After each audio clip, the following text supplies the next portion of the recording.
일본은 개수에 대해서 유난히 열광하고 좋아합니다. 고질라, 특촬물, 애니메이션만 봐도 일본 문화 컨텐츠에서 개수나 요괴 등을 쉽게 볼 수가 있죠. 그만큼 일본에서 개수, 요괴, 용물 같은 것들이 사랑받고 있습니다. 그 중에서도 일본에서 신성시되는 용물이 있습니다. 일본 신사를 지키는 고마이누이입니다. 그런데 상상 속의 동물인 줄만 알았던 이 고마이누이 정체가 한국에 실존했다는 것이 밝혀져 일본이 당혹해하고 있다고 하는데요. 과연 그 정체가 무엇일까요? 2005년 경주 서라발 대학에 재직 중이던 최석규 교수는 경주 지역에서 출토된 유물을 열람하다가 한 가지 눈에 띄는 놀라운 점을 발견하게 됩니다. 33점의 개 모양의 토우 중에서 대략 50%의 토우가 꼬리가 없는 형태로 만들어졌다는 점이죠.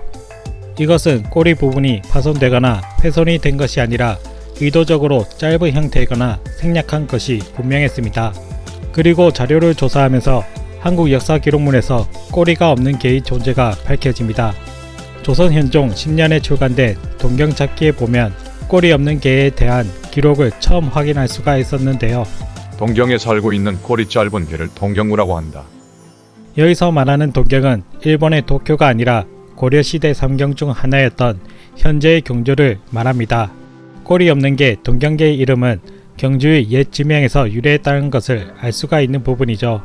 동경잡기 외에도 증보문헌비고, 오즈연문장전상고, 상구사기, 성호사설, 대동야승, 고금성림, 낙하생집, 신라회고, 해동지, 경주지 등 많은 문헌에서도 동경개의 모습을 묘사하고 이름을 언급하고 있습니다.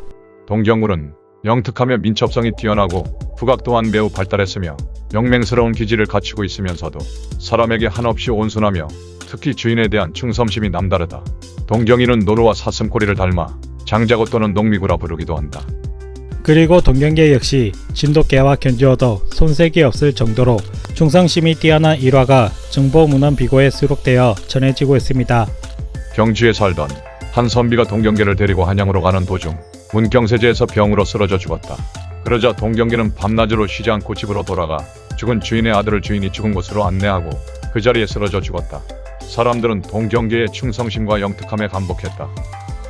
이처럼 꼬리 없는 개 동경이는 옛부터 우리 선조와 삶을 함께하며 사랑과 어울리며 예쁨을 받아왔습니다. 그러나 어느 순간 사람들에게 멸시를 받으며 멸종 위기까지 가게 되는데요. 이렇게 한순간에 우리 선조들에게 외면을 받게 된 계기에는 일본이 있었습니다. 일제강점기 시기 본격적으로 일본의 군경들이 한반도에 들어왔고 한반도 전역을 돌아다니기 시작했습니다. 그리고 동경개가 그들의 눈에 띄게 됩니다. 동경개를 처음 본 일본인들은 심각하게 화가 났다고 합니다. 이 모습은 마치 고마이누가 아닌가? 어째서 이 개가 조선 땅에 있는 것인가? 그렇습니다. 일본의 왕가나 신사, 절을 지키는 영물로서 일본에서 진성시되는 고마이누이 모습이 조선의 토종개였다는 사실에 조선의 식민 지배를 하던 일본의 입장에서는 자존심이 상했던 것이죠. 일본은 문화 말살 정책을 일환으로 동경개에 대한 악의적인 소문과 편견을 퍼뜨리기 시작했습니다. 꼬리가 없어서 재수없는 동물이다. 얼굴도 못생기고 꼬리도 없어서 불길하다. 수천 년의 세월 동안 이어져 왔던 우리의 선조들과 동경개의 우정이 이렇게 일본에 의해서 이간질이 되었고 동경개는 사람들로부터 멸시와 불길한 징조의 상징이 되어 우리 선조들로부터 외면받기 시작했습니다. 또한 조선 총독부에서는 야견 박살령을 내리고 1938년부터 1945년까지 8년 동안 150만 마리의 토종개를 잡아들여 가죽을 벗겨 군복을 만드는 데 사용했습니다.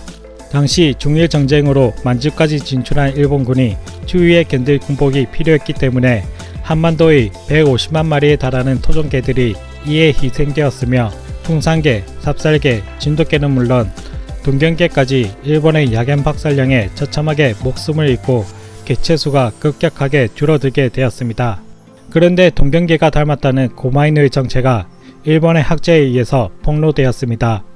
일본 위키 사전에는 고마이누이에 대해서 설명하기를 사자와 개의 모양을 한 상상의 동물로 규정하고 있습니다.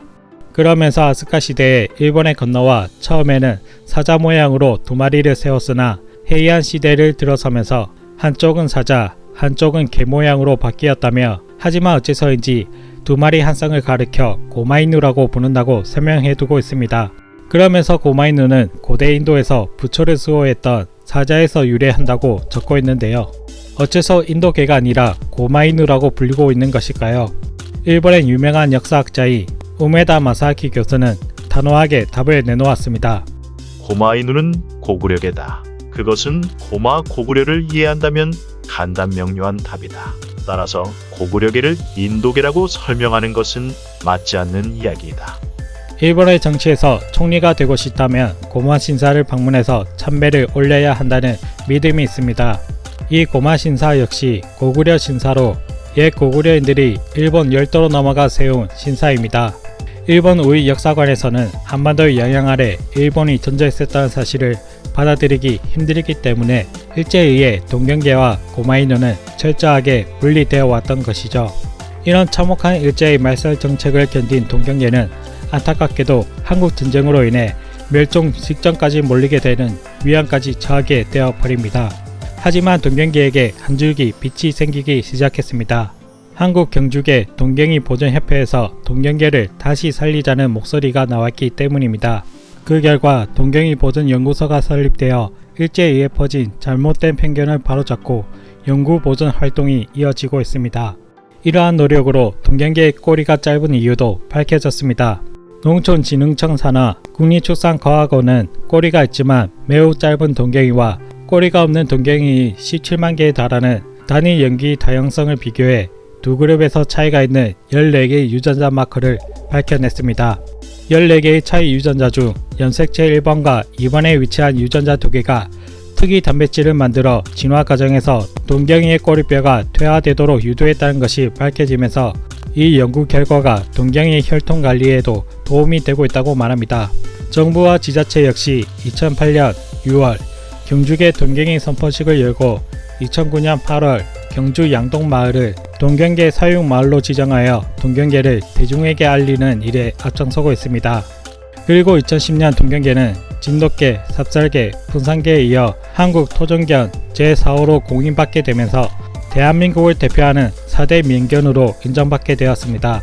가끔 동경이의 꼬리를 보고 왜 꼬리를 잘랐냐며 화를 내는 사람들이 있다고 합니다. 그럴 때마다 동경이의 보호자들이 곤혹을 겪는 경우가 많다고 하는데요. 이것은 아직까지 우리 사회에서 동경이의 존재가 완전하게 자리 잡고 인식되지 못했기 때문이라 생각됩니다. 이제는 꼬리가 짧은 개가 보인다면 천년을 이 땅에서 우리와 함께 살아온 동경이라는 사실을 알아주셨으면 좋겠습니다.